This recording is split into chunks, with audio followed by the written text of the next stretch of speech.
Sometimes it's hard to imagine that two guys were standing in the rain in Paris trying to hail a taxi and couldn't figure out why they couldn't just find one on their phone quite simply. Is it also possible to imagine that a guy who rented Apollo 13 and forgot to take it back and ended up with over $40 in late fees talked to another friend and decided there has to be a better way to rent movies?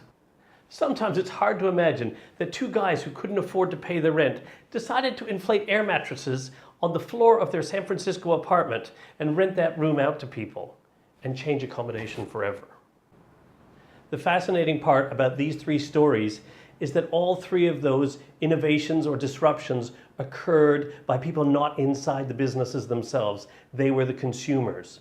Businesses are not in touch with what consumers want. Doing better is no longer good enough.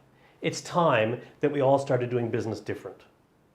If you're interested in learning how to build an invincible culture that drives innovation for your business, if you're interested in learning the #1 social media strategy to grow your business that everybody else is doing wrong, you should be at this event.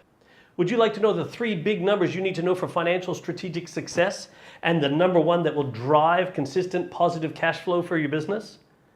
If you want to learn how to develop smarter systems to reduce costs and improve your bottom line, you need to be at this event. So join us November 16th for Doing Business Different. If you're not doing business different, I assure you somebody else is, and you'll be out of business.